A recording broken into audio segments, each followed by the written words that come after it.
kedua smartphone ini sama-sama dibanderol di angka 2 juta lebih dikit.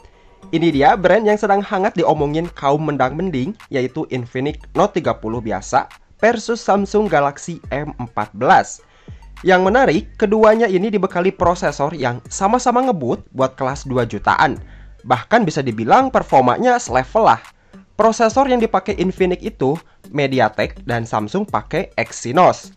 Tapi walaupun ada kesamaan dari segi performa, yang jelas di harga yang sama, ada salah satu fitur keren, ya mungkin bisa dibilang fiturnya masa depan. Mau tahu HP apa itu? Makanya tonton video ini sampai habis sebelum kamu mutusin buat beli. Oke, kita bahas desainnya dulu kali ya. Desain dari Infinix Note 30 ini kelihatan tegas banget.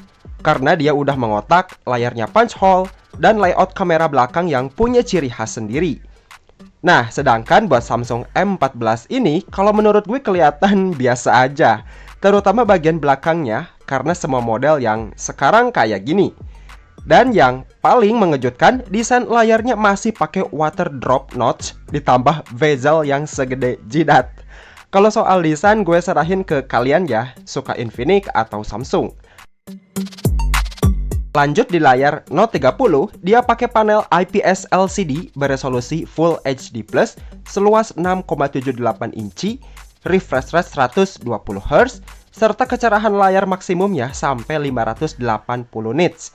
Kalau Galaxy M14 ini pakai panel PLS LCD 6,6 inci beresolusi Full HD+, tapi udah dilapis Corning Gorilla Glass 5.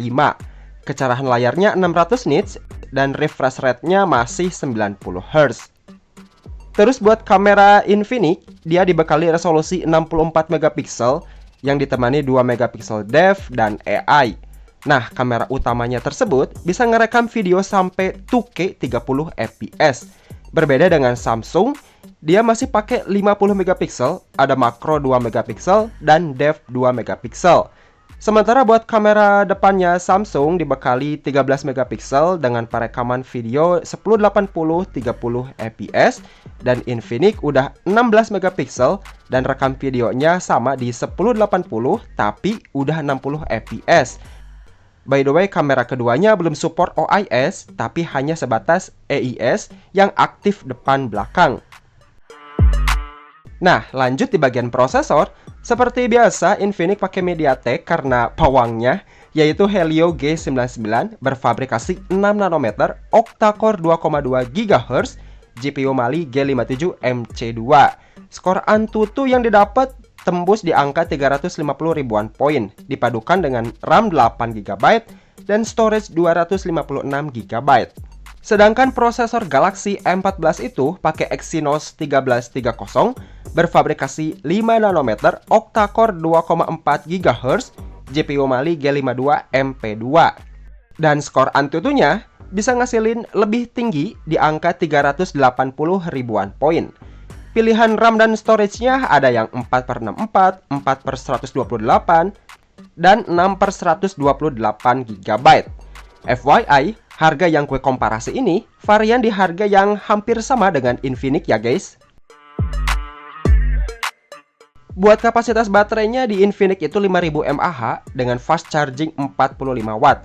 Sedangkan di Samsung baterainya gede nih di 6000 mAh, cuman fast chargingnya mentok di 25 watt aja. So, mau baterai yang gede tapi ngecas lambat atau baterai kecil ngecas ngebut? Komen di bawah ya. Pilihan berat buat mutusin kedua HP ini pasti dari segi softwarenya. Yang mana di Note 30 itu pakai XOS 13 berbasis Android 13 dan Galaxy M14 5G pakai One UI Core 5.1 Android 13 juga. So, kamu suka mana nih, One UI atau XOS? Buat fiturnya kedua HP ini bisa dibilang sama-sama komplit lah. NFC ada, side fingerprint, USB-C, port 3,5 mm, gyro udah hardware, cuman di Samsung udah support 5G yang sangat cocok nih buat pemakaian jangka panjang. Jadi kesimpulannya, kalau kamu pengen HP yang baterainya sangat awet, performa sedikit kenceng, udah 5G dan software yang bebas iklan, udah pasti Galaxy M14 5G. Lain cerita, kalau kamu suka desain HP yang kekinian, ngecas ngebut, performa juga masih kenceng, dan storage yang gede 256 GB. Pilih aja Infinix kalau bodo amat sama UI-nya. Gimana guys? Udah nentuin belum mau pilih yang mana? Intinya sesuaiin aja sama kebutuhan kamu ya. Jangan sampai pilihan kamu itu kemakan omongan orang-orang, karena tiap orang itu beda kebutuhannya. Oke, thanks yang udah nonton video ini sampai habis. Jangan lupa di like, komen, di subscribe, plus nyalain lonceng notifikasinya, dan share juga ya. Bye-bye.